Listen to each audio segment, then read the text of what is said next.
गरायसराव रुफाथि मायथाइ फोरबो फालिनो थाखाय गाहाय खुन्थियालायखौ गायसनबाय। सानथामनि हाबाफारिजों रुफाथि मायथाइ फोरबो फालिनो थियारि बिरगोस्रि हारिमु आफादा।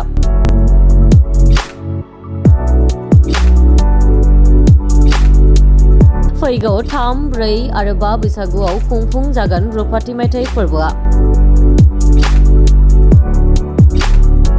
गरायसर नोगोराव थानाय खनजुरियायाव गोदानै गथ'सा पार्कआव देग्लाय बोसोराव 25थि रुफाथि मायथाइ फोरबोखौ खुंफुंनो थाखाय बिरगोस्रि हारिमु आफादनि लाहार फाहार खालामनायजों लोगोसेनो दिनै गाहाय सायनासालि खुन्थियाखौ गायसनबाय। मख'नो गोनांदि हारिमुखौ फोथांनानै लाखिनो थाखाय 2002 मायथाइयावनो बिरगोस्रि हारिमु आफादा जोनोम मोनदोंमोन। बेनि उनावनो बोसोरफ्रोमबो फालियै फालियै देग्लाय बोसोरावबो 25 बोसोर आबुं जानायखौ रुफाथि मायथाइ फोरबो फालिनो थियारि। दिनैनि गाहाय खुन्थियाखौ गायसननानै होयो बिटिसिनि हारिमु बिफाननि मावफुं सोद्रोमा महेश्वर बसुमतारी। बिथाङा बाहागो लानानै हाबाफारिखौ मावफुंनानै होयो। दिनैनि बे गाहाय खुन्थिया गायसननाय हाबाफारिजों लोब्बा लाखिनानै बानजाय आफादनि गाहाय नेहाथारि खदानन्द बर' आरो दिदोम आफादनि गाहाय नेहाथारि थानेश्वर बर' बिथांमोनहा फोरमायदोंदि देग्लाय बोसोरावबो गोबां हाबाफारि लानाय जादों, जेरै मेथाइ खननाय, मोसानाय, सेरजा हुनाय, सिफुं सुनाय, खन्थाइ आवरायनाय, सावगारि बोनाय बायदि बादायलायनाय हाबाफारि लानाय जादों होननानै फोरमायदों। बेनि अनगायैबो गोबां बैसागु हानजाफोर हांख्रायनाय जादों होननानै फोरमायदों। बे हाबाफारियाव साबसिन बैसागु सेंग्रा, बैसागु सिख्ला आरो गोबां बादायलायनाय हाबाफारि लादों होननानै फोरमायदों। बे रुफाथि मायथाइ फोरबो फालिनायाव बर'नि मुंदांखा मेथाइ खनगिरि मेनका बसुमतारी, इलिसा बर', मोनसोम बर' बिथांमोनहा हारिमु बिलिफां आयदायाव बाहागो लागोन होननानै फोरमायदों। बेनि अनगायैबो बर'नि मुंदांखा फावखुंग्रि मनालिसा हाज'वारि बिथांमोननि हानजाया बाहागो लागोन होननानै फोरमायदों। दिनै बिरगोस्रि हारिमु आफादनि मोनसे गोथार हाबाफारि गाहाय खुन्थिया गायसननाय, बे हाबाफारिखौ दिनै जों मावफुंबाय। गावखौनो खाफाल गोनां होननानैबो सानदों। बिरगोस्रि हारिमु आफादनि जि रंजालि बैसागु फोरबो, बेयाव खुंफुंनायनि जि खुंफुं आफादनि गाहाय नेहाथारि हिसाबै बिबान मोननानै, मानोना बिरगोस्रि हारिमु आफादा दिनै फैयै फैयै 25 बोसोराव आगान होफैबाय। अर्थात रुपालि जयन्ती फालिनो थांगासिनो दङ। दा बेयाव रिसेपसन कमिटि अर्थात बानजाय आफादाव बिबान लानानै खामानि मावनो मोननाया आंनि थाखाय खाफाल गोनां।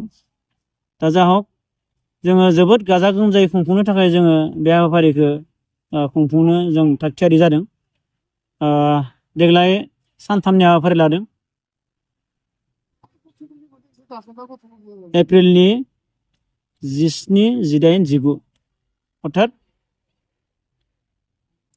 3, 4, 5 बैसाग। बोसोरफ्रोमबो जोङो PWD-IB आव जोङो बिरगोस्रि हारिमु आफादनि रंजालि बैसागु फोरबोखौ खुङोमोन। नाथाय देग्लाय जिहेथु रुफाथि मायथाइ, ओंखायनो जोंनो जायगाखौ एसे गिदिर नांगौ जानायलाय जोङो नैबे सनजुरि सक, जायखौ जोङो गोदोनि सेरपि केम्प होननानै मिन्थिगौ, सेरिकालसार अफिस, दा बेखौ गोदानै जिहेथु पार्क हिसाबै माने बेयाव लुफुंनायनि मोनसे माबा लाबाय सरकारा। दा बे हिसाबै जोङो बे पार्कआवनो जों खुंनो लादों, सनजुरि सकनि। दा बयबो रायजो राजाफोरखौ जोङो खावलायगोन बे हाबाफारियाव जाहाथे बयबो बाहागो लाफैयो। मानोना गरायसर बायदि हालामनि नैबे बिखा गेजेराव बर'फ्रा रंजालि बैसागु फालिनानै दिनै 25थि बोसोरावलागै जे मोनसे खुंफुंफैबाय, बियो जोंनि थाखायनो जोबोद गोग्गाथाव। बियो जोंनि बर' माहारिनि थाखाय गरायसर बायदि ओनसोलाव बेबायदि रंजालि बैसागु खुंनाय। ओंखायनो गिबि हाबाफारि हिसाबै जोङो गिबि सानखालि जोंहा बिरगोस्रि हारिमु आफादनि फिरफिला बिर होनाय, जोंहा रुफाथि मायथाइनि जि 25टा जि माने आफादनि फिरफिला बिर होनाय बियो थागोन। बेनि उनाव जोंहा माखासे कम्पिटिसनफोर बादायलायनायफोर थागोन, गोदान मेथाइ बादायलायनाय, बेनिफ्राय जोंहा थागोन ओनसोलनि माने रोजाबगिरि बिथांमोनखौबो जोङो खावलायजों गासैखौबो रुफालि जयन्ति हिसाबै बयखौबो लिंहरदों जों हांख्रायदों बिथांमोनाबो बाहागो लाफैगोन बिनि उनाव जोंहा नैथि हाबाफारि जोंहा बिनि सेकेन्ड खालि जोङो गिदिरथार जोंहा मा कालचार रेलि हारिमुवारि हानजा सुरनाय मोनफ्रोमबो गामिनिफ्राय जों लिंहरदों लाइजाम हरदों जाहाथे बिथांमोना फैनानै जोंनि हारिमुनि जि बर'नि हारिमुखौ दिन्थिफुंनानै जाहाथे जों मोनसे बेसेबांबा गिदिर जों रेलि बानायगोन बेयाव दा ओंखायनो बे जोंनि थाखाय जोबोद मोजां मोनसे हाबाफारि जागोन बेसेबा गिदिर मोनसे हाबाफारि बियो बिनि उनाव जोंहा मोनाबिलियाव थागोन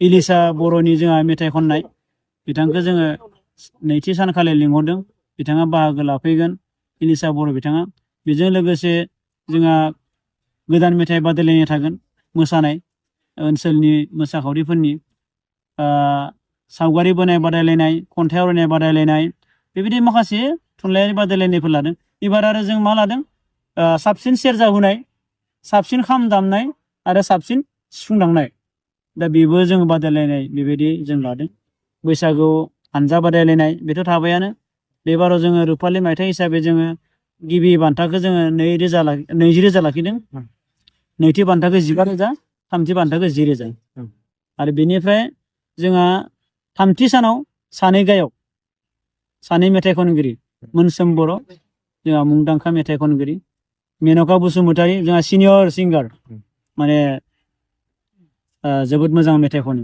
बर'नि बेनिफ्राय जोंहा सासे जाखांफु माने एक्ट्रिस माने फावगिरि होनना बुङो जायखौ मनालिसा हाज'वारि बिथाङा बाहागो लाफैगोन बिथांनि टीम दा ओंखायनो बेबायदि माखासे जों हाबाफारिफोर लादों आरो दिनै जायफोर बिथांमोना गेदेमा बिथांमोना बिरगोस्रि हारिमु आफादखौ दिनै गरेस्वरनि बिखा गेजेराव गायसननानै गालांबाय फाउन्डार गायसनगिरि बिथांमोनखौ जोङो बे हाबाफारियाव मान बावगोन बिथांमोनखौ जोङो माने दिनै जोङो बे हाबाफारिनि गेजेरजों जों बिथांमोनखौ जों सनमान होनांगोन आरो बिथांमोननि मोनसे हाबाफारि जों लाखिदों बिथांमोनखौ मान बावनाय आरो गोदान बिबानगिरिफोरनि जि मोनसे जुथुमलायनाय बेबायदि मोनसे जों हाबाफारि लाखिदों बिनि गेजेरजों जों जोंनि बिरगोस्रि हारिमु आफादनि माखासे थांखि बिथांखिफोर जों सावरायगोन बेखौ उन समाव जोङो माबोरै लांबाय थागोन दिनै जिहेतु रुफाथि मायथाइ फैबाय माने रुफाथि मायथाइयावलागै जों खुंफुंफैबाय आरो बिनि उन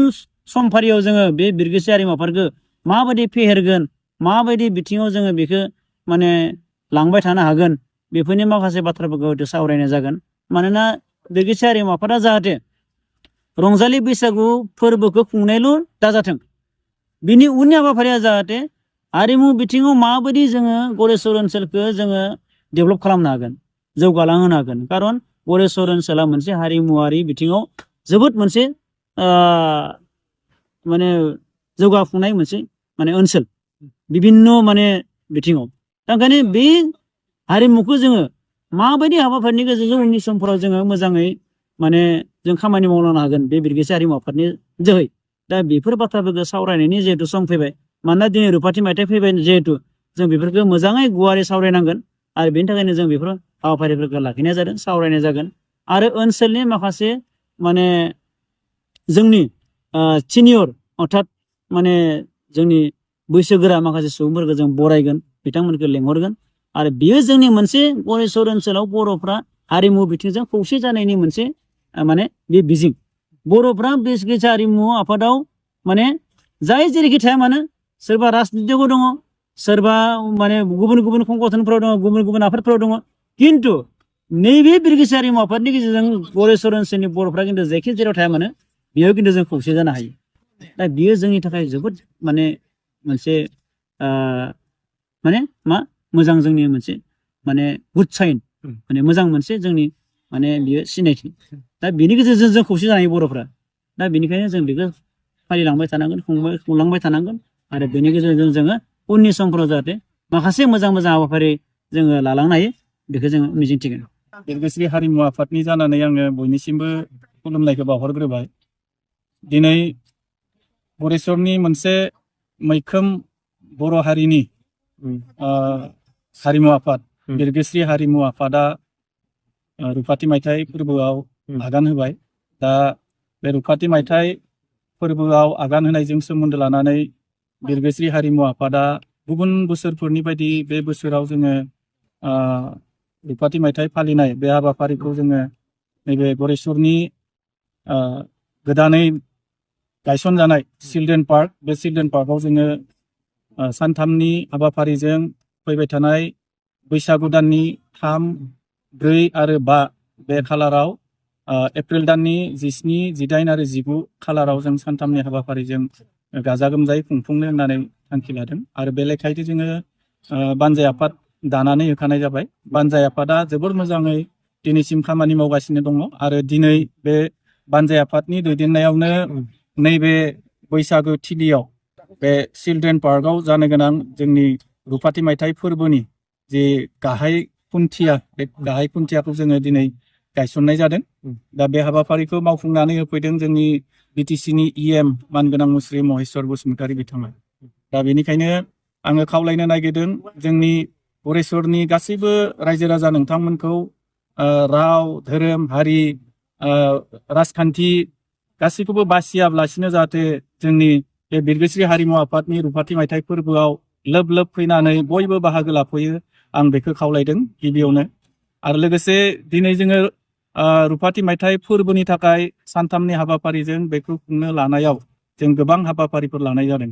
जाय हाबाफारिफोरनि थाखाय जोङो मोजां मोजां मा बुङो बेखौ समफोरखौ थिनानै जोङो आलासिफोरखौ लिंनानै आरो जोंनि बैसागु हानजाफोर माखासे खनगिरिफोर लिंनानै जोङो बे हाबाफारिखौ लानो थाखाय थि खालामदों। दा गिबि सानखालि 3 बैसागु एबा 17 एप्रिल बे सानखालि जोङो गिबियावनो आफादनि फिरफिला बिरहोनो जोङो आखायाव लागोन। 25 बोसोराव आगान होनाय बे बिरगोस्रि हारिमु आफादनि आगान होबाय। दा बे लेखायै जोङो रुफाथि मायथाइ फोरबोजों सोमोन्दो लानानै गां 25 बिरगोस्रि हारिमु आफादनि फिरफिला बिरहोगोन। आरो बे बिरहोनाय हाबाफारियाव जोङो जोंनि 2002 मायथाइयाव जे बिरगोस्रि हारिमु आफादखौ गायसननाय बै समनिफ्रायनो दिनैसिम जायफोर बिबानगिरि बिथांमोना बिरगोस्रि हारिमु आफादाव बिबान लाबोबाय बिथांमोनखौनो जोङो फिरफिला बिरहोगिरि महरै जोङो हांख्रायनो थाखाय आखायाव लादों। आरो लोगोसेनो जोंनि जिफोर गोजाम बिबानगिरिफोर बिरगोस्रि हारिमु आफादखौ गायसननो थाखाय जायफोर गेदेमा बिथांमोना गिबियाव सानदोंमोन आरो सिमां सुजुदोंमोन, सावरायज्लायदोंमोन, बिथांमोननि नाजानायाव गरेस्वर बायदि बे मैखोम बर' ओनसोलाव बिरगोस्रि हारिमु आफादखौ गायसननानै बर' हारिमुखौ हमथानानै लाखिनो थाखाय थांखि लानाय जायफोर गेदेमा सुबुंफोरखौ जोङो मान बावनो थाखाय आरो बरायनो थाखाय जों मोनसे हाबाफारि लानाय जादों। आरो लोगोसेनो जोंहा बिरगोस्रि हारिमु आफादाव माखासे जिउनां सोद्रोमाफोर ओंखारबाय जाबाय। जोङो जिउनां सोद्रोमाफोर एबा लाइफ मेम्बारफोर जों थिसननाय जाबाय। दा बिथांमोनखौबो जोङो नैबे रुफाथि मायथाइ फोरबोनि गेजेरजों जोङो 4 बैसागु सानखालि जोङो बिथांमोनखौ बरायनाय जागोन आरो मान खालामनाय जागोन।